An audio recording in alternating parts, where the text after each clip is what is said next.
assim. Eu vou estar lendo, os irmãos acompanhem comigo. Lucas 15, a partir do 11. O texto na minha Bíblia diz a parábola do filho pródigo. Um certo homem tinha 2 filhos. O mais moço deles disse ao seu pai: Pai, dai-me a minha parte na herança que me pertence. E ele recebeu do pai sua parte, e poucos dias depois ele ajuntou tudo o que tinha e foi para uma terra bem longínqua, e ali naquela terra desperdiçou todos os bens, vivendo uma vida dissolutamente. Havendo ele gastado tudo, houve naquela terra uma grande fome, e começou a passar necessidade. E ele foi e chegou a um dos homens daquela cidade, o qual o mandou para os seus campos para apacentar porco. E quando chegando lá, ele desejou comer as bolotas que o porco comia, e ninguém lhe dava nada. E tornando em si, disse: quantos empregados de meu pai têm abundância de pão, e eu aqui estou passando fome. Levantar-me-ei e irei ter com meu pai. Direi: Pai, pequei contra o céu e perante a ti. Já não sou digno de ser chamado de teu filho. Faze-me ao menos como um dos teus empregados. E levantando-se, foi para o seu pai. E quando ainda estava longe, viu seu pai e se moveu de íntima compaixão. E correndo, o pai lançou-se-lhe ao seu pescoço e o beijou. E o filho lhe disse: Pai, pequei contra o céu e perante a ti. Já não sou digno de ser chamado de teu filho. Mas o pai disse aos seus servos: Trazei depressa a melhor roupa e vesti-lo. E põe também um anel na sua mão, e também sandália nos seus pés. E traz-me um bezerro cevado, e matai-o, e comamos e alegramo-nos, porque este meu filho estava morto e reviveu, estava perdido e foi achado. E começaram a se alegrar com ele. Feche teus olhos e olhe comigo por essa palavra. Pai, obrigado pela tua palavra, obrigado pelos teus ensinamentos, obrigado, Senhor, aleluia, por falar conosco, Pai querido, e nos dar a atenção que nós precisamos para aprender mais de Ti, Senhor, e nos tornar filhos melhores para Ti. Senhor, que essa palavra, ela possa nos despertar e nos trazer novos ensinamentos, ó Senhor, para que não só podemos aprender, mas para que possamos pôr em prática em nossas vidas, no nosso dia a dia. Pai, ó Deus, que enquanto a Tua palavra estiver sendo pregada, Senhor, que o Senhor possa cumprir em nós os Teus propósitos, e que ela venha penetrar na divisão da nossa alma, espírito, juntas e medula, ó Deus, e discernir toda a intenção e pensamento do nosso coração. Pai, que a Tua palavra, que é como fogo, venha queimar tudo aquilo que não provém de Ti em nossas vidas, ó Pai. Que a Tua palavra, que é como martelo, possa quebrar os corações de pedra, Senhor amado, e transformar em coração de carne, para a glória do nome de Jesus. Pai, repreende também em nosso meio todo espírito que não Te louva, todo espírito causador de comichão nos ouvidos, que intenta roubar a preciosa semente que é a Tua palavra no coração da Tua igreja. Pai, leva esses demônios para longe do Teu povo, Pai, abençoa a mente de cada um, amplia a capacidade intelectual de cada um, ó Pai querido, e dá discernimento à Tua igreja, da Tua palavra. É o que Te oramos e Te agradecemos por tudo, em nome de Jesus. A igreja diga amém. Amém. Diga graças a Deus. Graças a Deus. Aleluia. Querida, essa palavra, eu quero até dar um título para essa palavra, aleluia. Essa palavra, ela é tão rica, o Espírito Santo me deu tanta revelação aqui dentro desse texto, que eu preciso até dar um título para essa palavra, para que fique, bem vivo no coração de vocês essa palavra. E o título que eu escolhi é Averbando a Vida. Vocês vão entender por quê. Diga comigo: averbando a minha vida. Oh, glória, aleluia. E quando eu olho esse texto, nós vemos aqui claramente uma atitude totalmente desonrosa do filho mais novo, do filho caçula desse pai. O texto começa narrando que ele tinha 2 filhos, mas o mais novo, o caçula, o mais moço, né, desonra o seu pai, pedindo a parte que cabia a ele na herança. Por que desonra o seu pai? Porque, segundo a própria Bíblia Sagrada, lá no livro de Hebreus, capítulo de número 9, a Bíblia vai narrar que o pai, né, a herança dos filhos só fica disponível após a morte dos pais. Aí o autor de Hebreus vai dizer: pode porventura um testamento ter validade enquanto vive o testador? É uma pergunta, não tem como. O testamento, ele só passa a ter validade quando o testador morre. E aí aquele testamento vai ter validade para que os filhos possam tomar posse daquilo que é deles por direito, por herança. Só que o pai ainda estava vivo. Então, ele chega na casa do pai e fala: pai, eu quero minha parte na herança. Quando ele diz isso para o pai ainda em vida, ele estava dizendo: olha, pai, na verdade, o meu desejo é que o Senhor já estivesse morto. E o texto vai narrar que ele era o filho mais novo, mais moço. Por que a Bíblia faz questão de narrar esse detalhe? Porque quando ela se refere a ele como filho mais moço, mais novo, a Bíblia está tentando nos revelar que ele era imaturo, inexperiente, precipitado, ansioso, impaciente, tudo isso. Nós já fomos jovens, ainda tem um monte de jovens aqui que vão passar por essas fases que nós já passamos um dia, né? Mas um dia nós fomos jovens e nós também éramos assim. Queria tudo para ontem, precipitado, não tinha paciência para nada, não sabia esperar, não sabia honrar os mais velhos como deveria. Então nós passamos por essa fase e esse filho mais moço estava exatamente vivenciando essa fase de inexperiência, de precipitação. Então ele não queria esperar o seu pai morrer para ele tomar posse e usufruir da parte que ele tinha na herança. Ele queria usufruir naquela hora, naquele momento. Era para ontem. Então, ele vai até o pai e fala: pai, me dá a minha parte da herança. Em outras palavras, porque o senhor está demorando muito a morrer. Se eu for esperar o senhor morrer, se o senhor viver 120 anos, aí eu já vou estar velho, não tem graça. Aí o que eu vou fazer com a minha herança? Eu quero a minha herança agora que eu estou jovem, estou no puro suco. Estou cheio de desejo, estou cheio de vontade, então me dá minha herança agora. Era isso que ele estava declarando para o pai. Uma verdadeira desonra para o seu pai. Só que a Bíblia diz que o pai não reclama. O pai pega a parte que era devido a ele na herança e dá para ele. E a Bíblia diz que ele, ao receber a sua herança, ele ajunta tudo que era dele e vai embora. E o texto diz que ele vai embora para uma terra longínqua. Quando o texto diz isso, está dizendo que ele foi para um lugar bem longe do pai.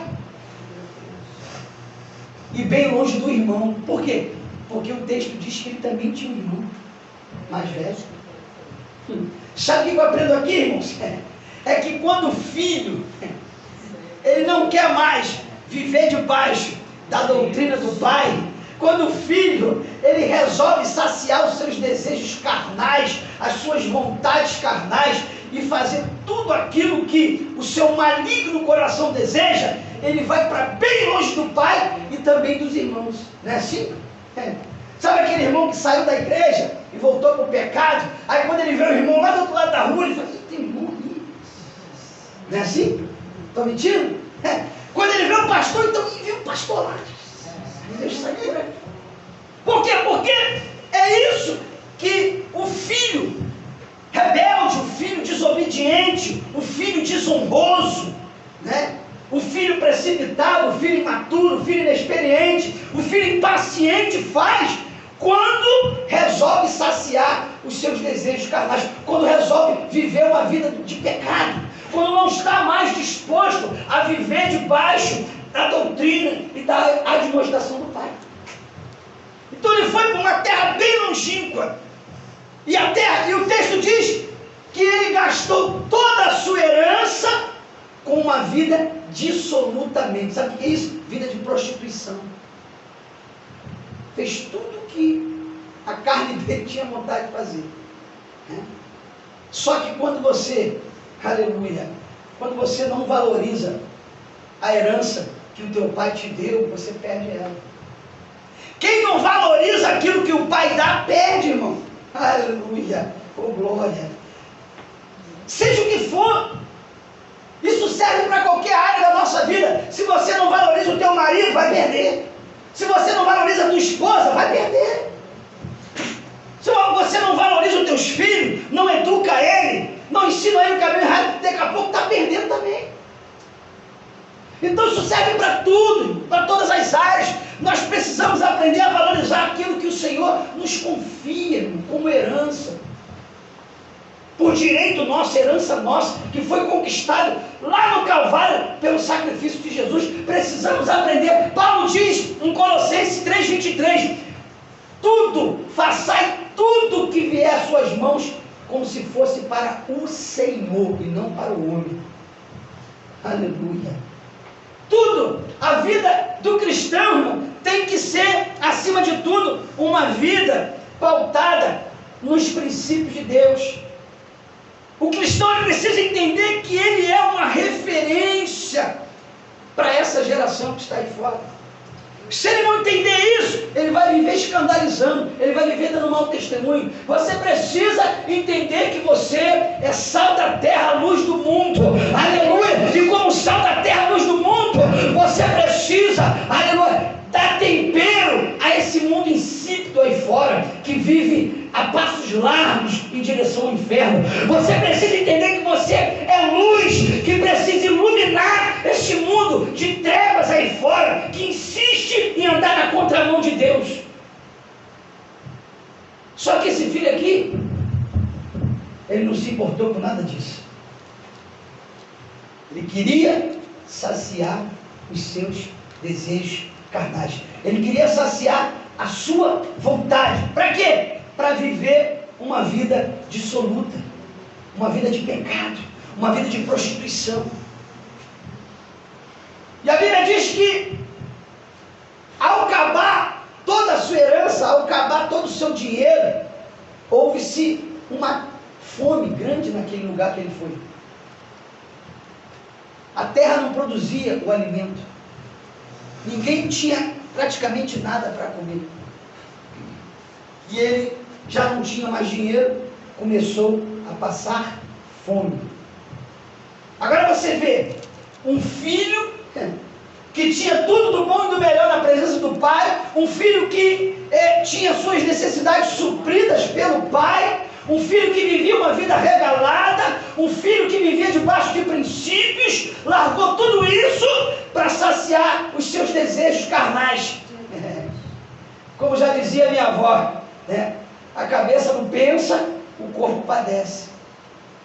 Agora esse homem que era herdeiro de uma grande fortuna, estava num lugar longe, passando fome. O salmista Davi disse no Salmo 37, 25: eu fui moço e hoje eu sou velho, mas nunca vi o justo desamparado passar fome, nem a sua descendência mendigar o pão. Sabe o que Davi está dizendo? O justo. É muito importante entender isso. Ele nunca viu o justo passar fome, e nem a sua descendência passar fome. Só que esse filho aqui abandonou a vida justa para viver uma vida ímpia. Sabe por que ele está passando fome agora? Porque ele deixou de ser justo. Agora, por que ele deixou de ser justo? O apóstolo Paulo vai revelar isso em Romanos 2,13. Paulo diz assim, ó: não são justos os que ouvem a lei de Deus apenas, mas os que praticam, esses são justos. Por que ele deixou de ser justo? Porque ele deixou de praticar os princípios do Pai para fazer a sua própria vontade, para saciar os seus próprios desejos. Então ele deixou de ser justo para ser ímpio. para viver uma vida ímpia. E agora, o texto diz que, no desespero da fome, ele vai até um homem daquela cidade. Ele chega até um homem daquela cidade e ele pede uma ajuda.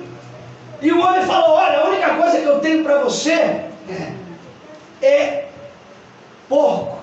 Eu tenho lá um rebanho de porco para você tomar conta.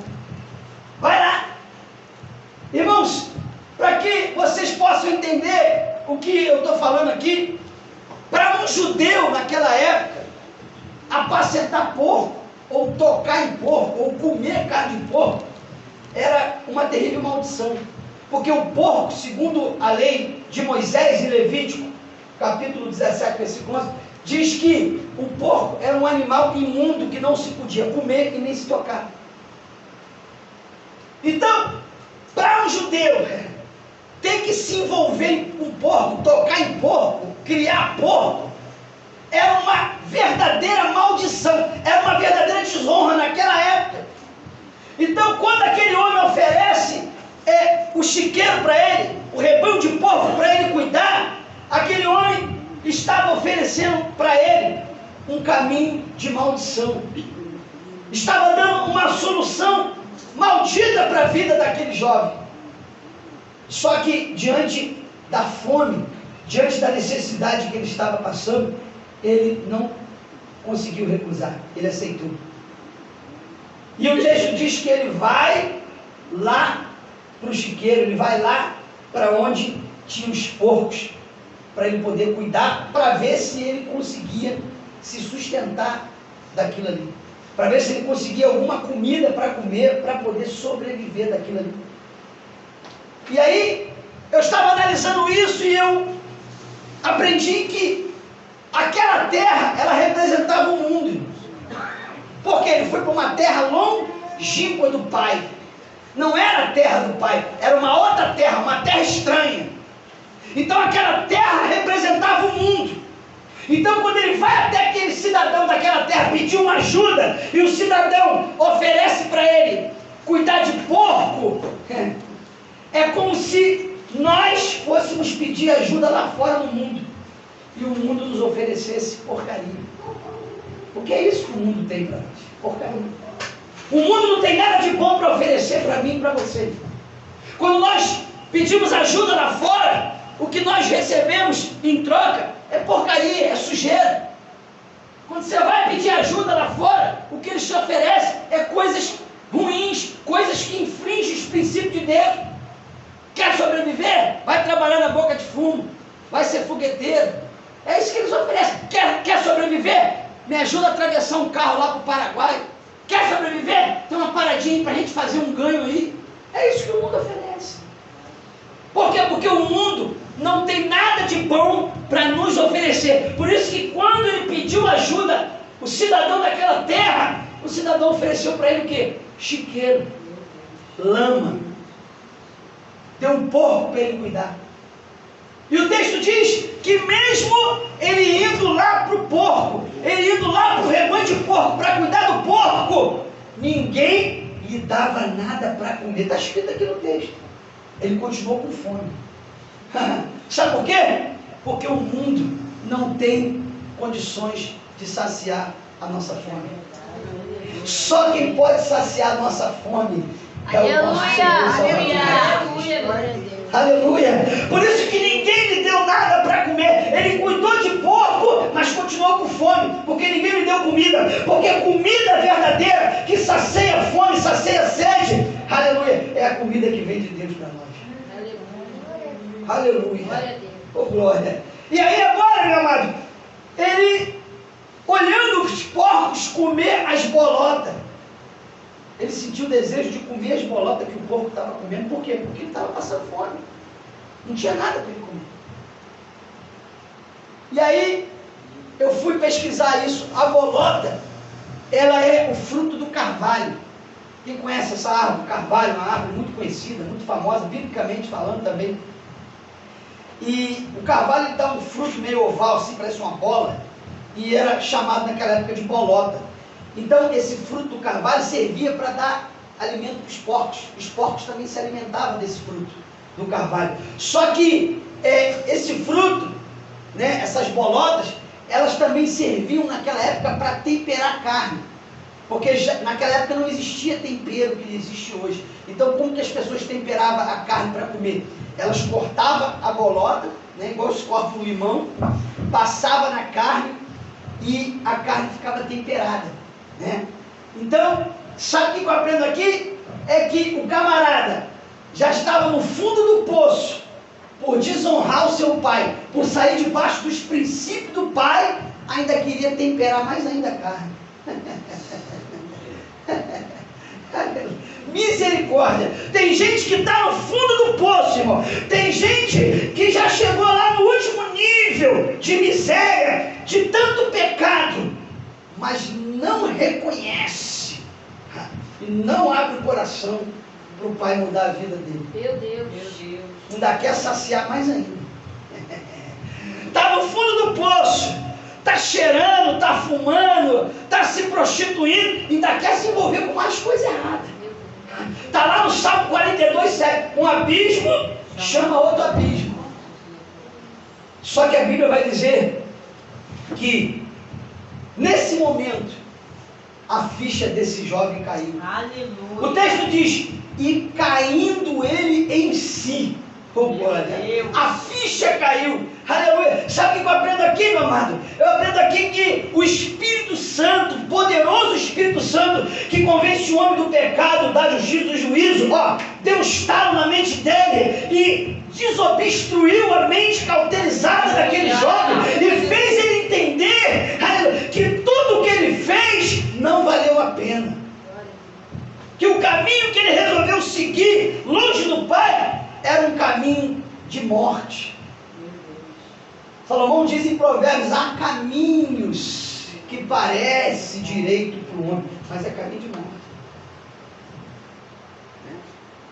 Os jovens, no vigor da sua força física,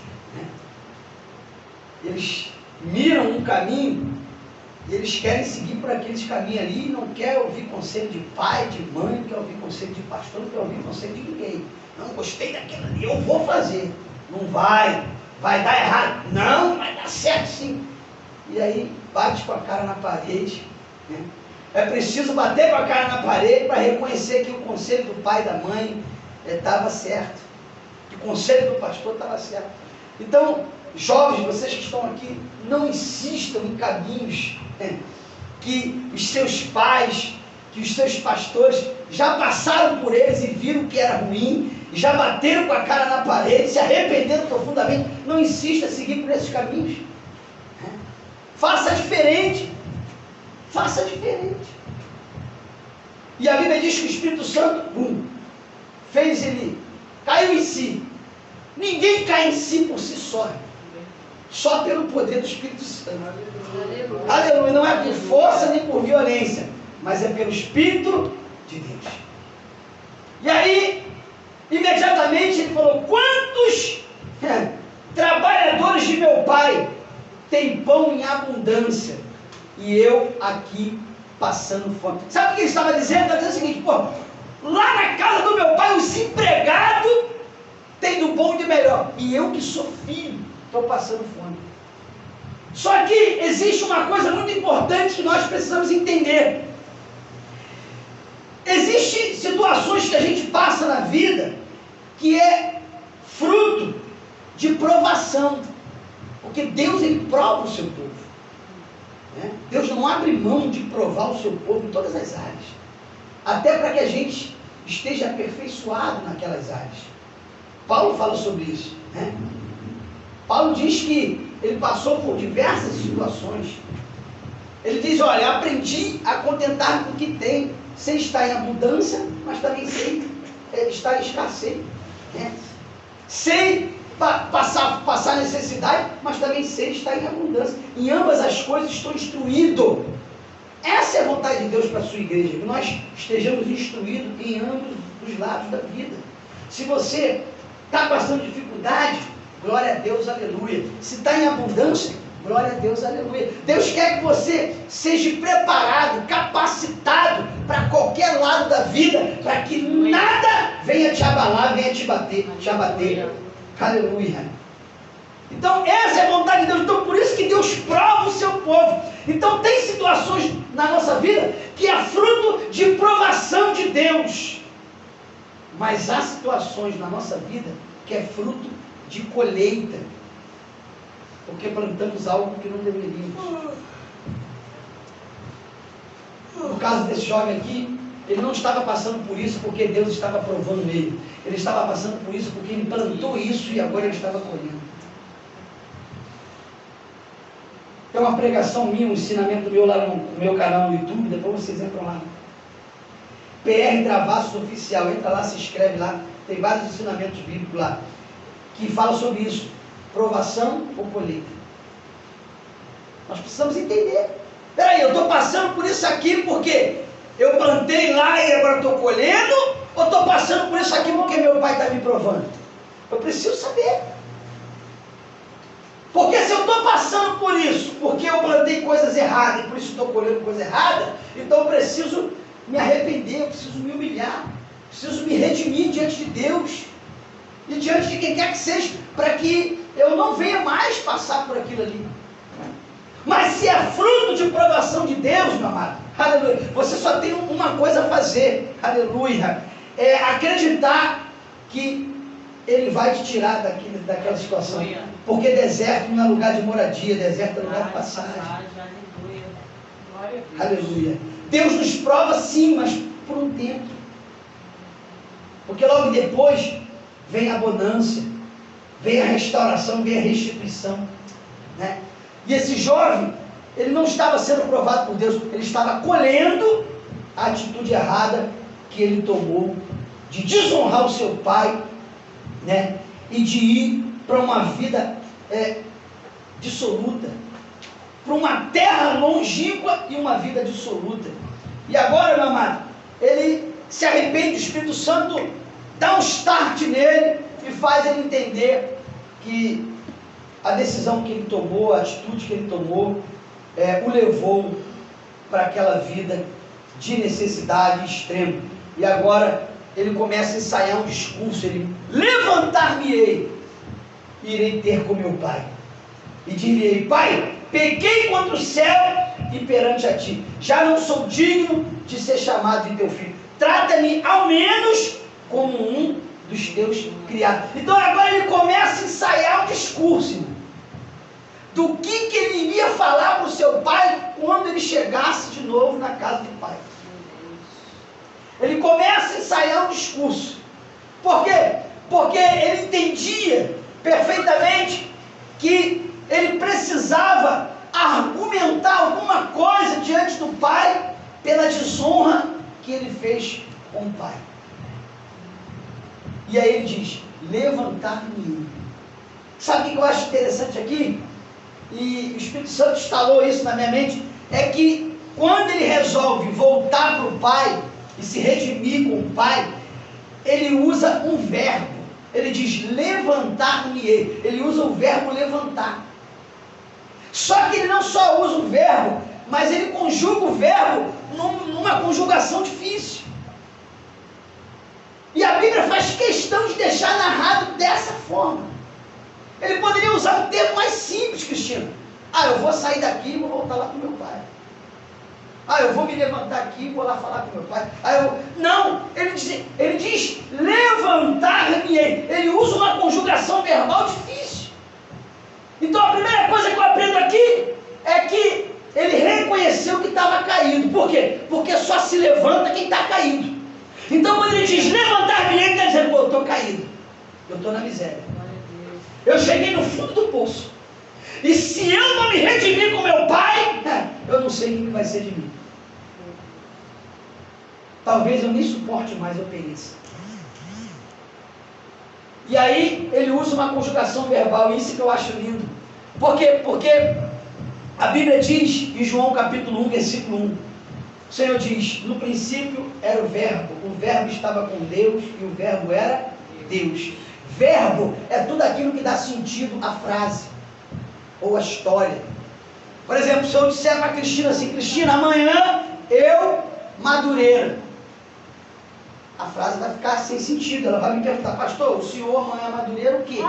Não estou entendendo. Mas se eu disser: Cristina, amanhã eu vou a Madureira, eu coloquei o verbo no meio da frase, o verbo deu sentido à frase, ela vai entender o que eu falei com ela. Então, quando ele diz levantar-me-ei e irei ter com meu pai, ele está dizendo o seguinte: só tem uma maneira de meu pai me perdoar e me receber de volta, é através do verbo. Oh glória, oh glória. E quem é o verbo? O verbo é Jesus, e o verbo se fez carne e habitou entre nós. Ele estava dizendo: olha, só tem um que pode me levar de volta e me reconciliar com o Pai. Quem? O verbo. Oh glória, aleluia. Se o verbo for comigo, o Pai me perdoa e eu serei redimido.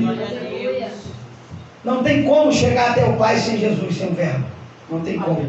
Ele disse, João 14,6: eu sou o caminho, a verdade e a vida. Ninguém vem ao Pai se não for por mim. Só o verbo, Jesus, pode te levar até o Pai. Oh glória. Paulo diz a Timóteo, 1 Timóteo 2,5: Jesus é o único mediador entre o homem e Deus. Não há outro, meu amado. Não há outro. Aleluia. Oh glória. Atos capítulo 4, versículo 12: nenhum outro nome é dado debaixo do céu em que possamos ser salvos. Oh glória. É só pelo nome de Jesus. Ele é o verbo vivo que desceu do céu e que pode te reconciliar com o Pai, para que o Pai, aleluia, não só te perdoe, mas mude a tua história. Aleluia. Só que ele não só coloca o verbo, aleluia, ele não só coloca o verbo, ele conjuga o verbo. Ele diz levantar-me-ei. Ele conjugou o verbo no futuro do pretérito mais do que perfeito. Sabe o que ele estava dizendo? Aleluia, eu vou colocar Jesus na minha vida, eu vou colocar o verbo para me levar até o Pai, para me reconciliar com o Pai, e vou procurar um futuro mais do que perfeito para minha vida. Aleluia. Oh glória, aleluia. Só que tem um detalhe aqui importante. Quando ele ensaia o discurso do que ele diria para o Pai, ele diz: Pai, pequei contra o céu e contra ti, já não sou digno de ser chamado de teu filho. Trata-me ao menos como um dos teus empregados, um dos teus servos. A palavra servo no original grego significa escravo. Olha só, ele era filho, mas para se reconciliar com o Pai, ele estava disposto a se colocar na condição de escravo, de servo. Ou seja, ele estava descendo, ele estava diminuindo. Oh glória, eu não sei se você entendeu, aleluia, mas quando você entende que precisa diminuir diante do Pai, o Pai te exalta. Porque os humilhados serão exaltados, mas os exaltados serão batidos. Aleluia. O Pai não quer ninguém grande na presença dele. O Pai quer pequeno. João Batista diz em João 3,30: é necessário que eu diminua para que ele cresça. Oh glória, aleluia, oh glória. A Bíblia diz, meu amado, aleluia, Tiago 4,10: humilhai-vos debaixo da potente mão do Senhor e ele vos exaltará. Oh glória.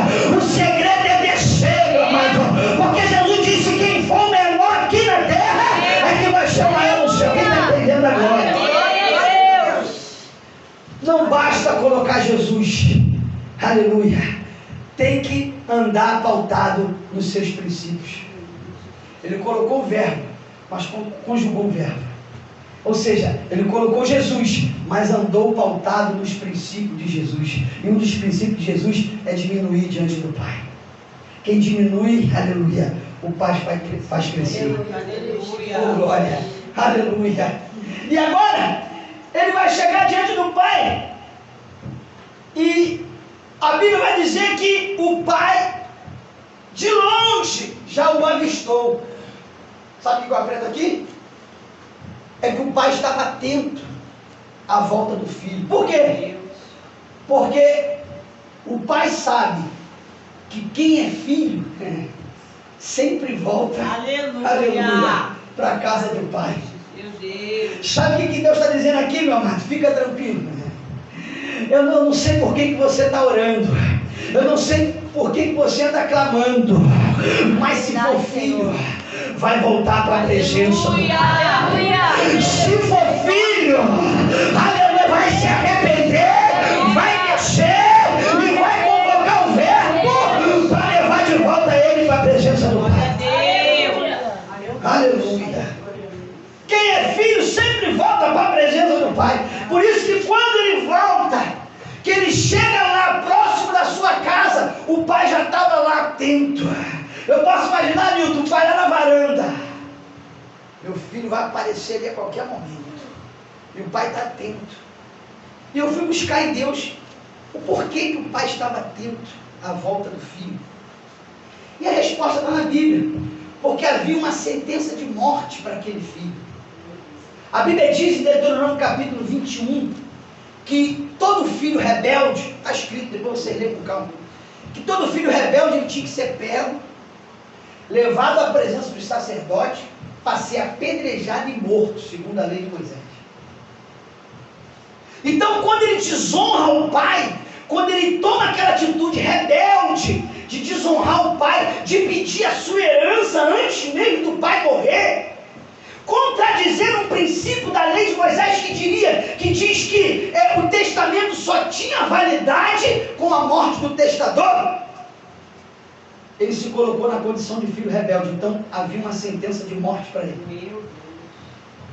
Havia uma sentença de morte para ele. Então, por causa dessa sentença de morte que havia sobre a vida daquele jovem, o pai estava atento à volta dele. Por que, Nilton? Porque o pai sabia que quando ele pintasse lá na esquina, a comunidade que já estava sabendo do que ele aprontou com o pai, ia agarrar ele, ia levar ele para os sacerdotes para ser apedrejado e morto. Eita Deus!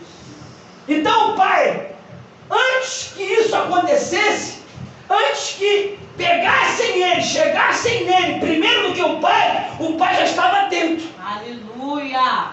Sabe o que eu aprendo aqui? Fica tranquilo, o pai vai chegar primeiro. Aleluia! Eu não sei qual é a sentença de morte que foi dada para a vida de alguém aqui, ou para a vida de algum parente, de algum amigo que você tem orado, mas fica tranquilo, que o pai vai chegar primeiro, e a sentença de morte vai ser anulada. Mas como que se anula uma sentença de morte? Aleluia! Se havia uma sentença de morte segundo a lei de Moisés, não tinha como se anular. Tinha. O pai tem poder para anular. Oh glória! Aleluia! Lembra do beijo de Judas em Jesus? O beijo é chamado na Bíblia de ósculo santo, que é o beijo no rosto, né?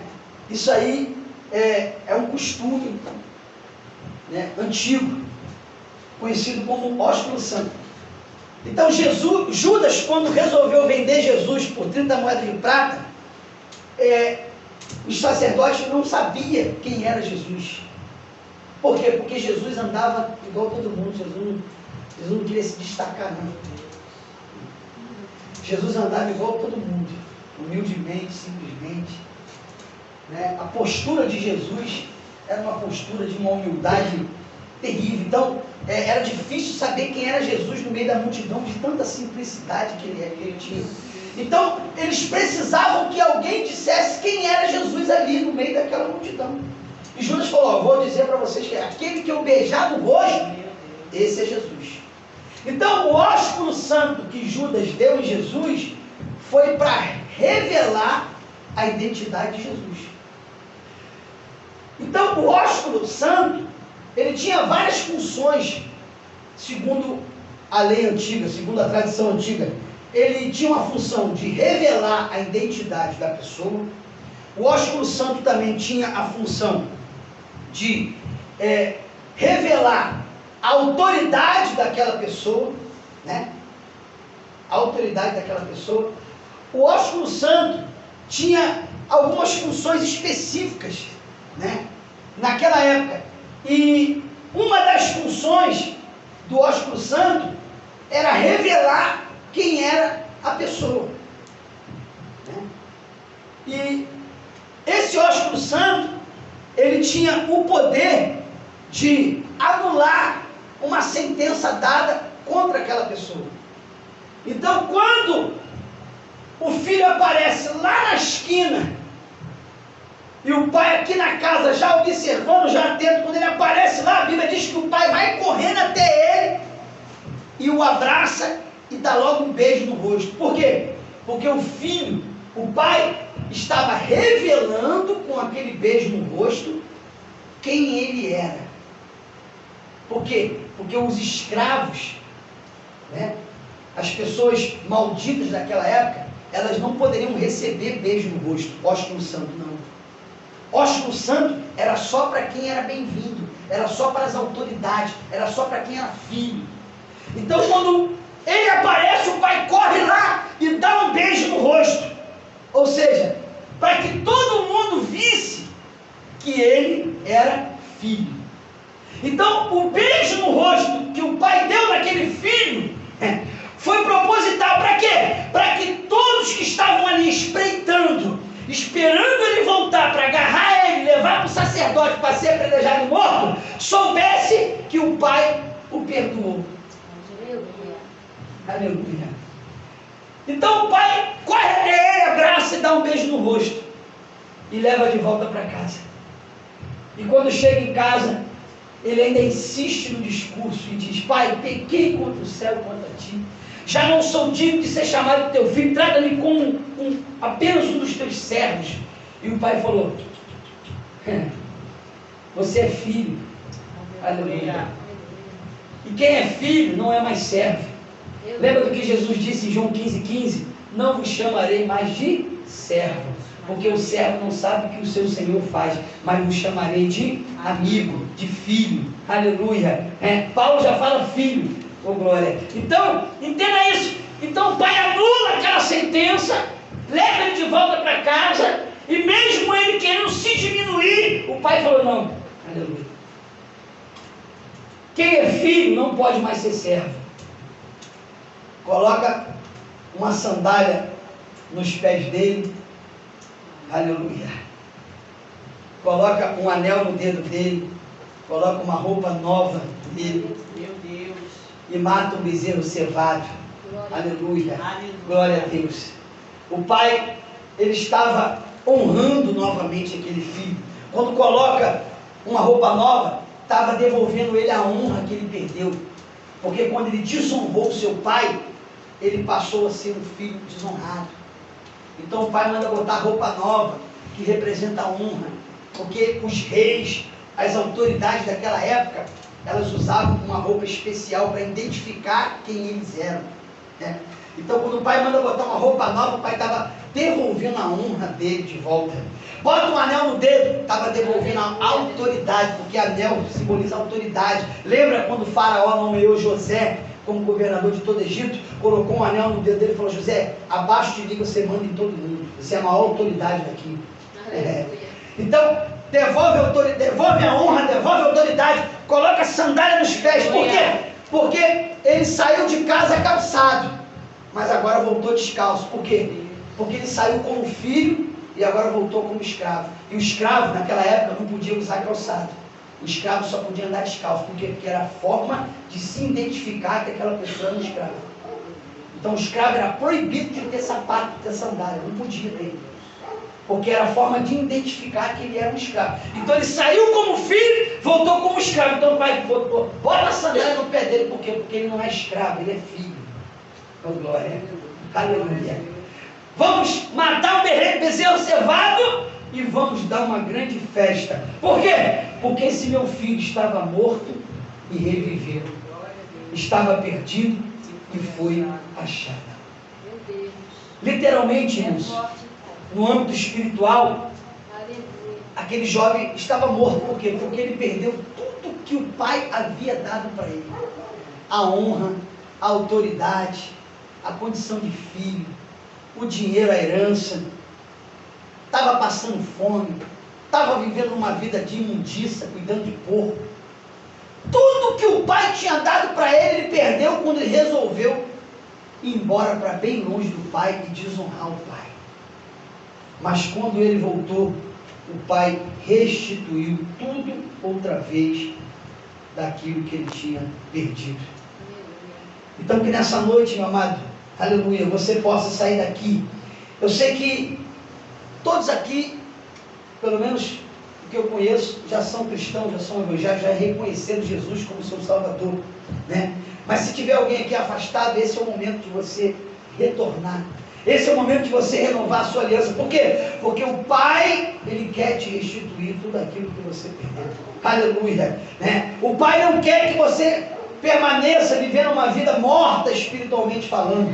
Aleluia. Ele quer que você tenha vida e vida com abundância. Ele quer te devolver a autoridade, a honra. Ele quer te devolver a condição de filho em Cristo Jesus e abençoar a tua vida, restaurar a tua vida novamente. Então que essa palavra, meu amado, ela possa entranhar dentro de você. E se você por algum momento pensou em desistir, se você por algum momento pensou em fazer o que esse filho fez, em se afastar do pai, em quebrar aliança com o pai, não faça isso. Porque o pai não quer que você chegue na mesma condição que esse filho chegou. Aleluia. Permaneça na presença do pai. Permaneça fiel. Aleluia. Permaneça obediente. Permaneça andando debaixo das potentes mãos do Senhor, porque ao seu tempo Ele vos exaltará. Que Deus te abençoe com essa palavra, né? No nome santo de Jesus. Amém. Glória a Deus. As palmas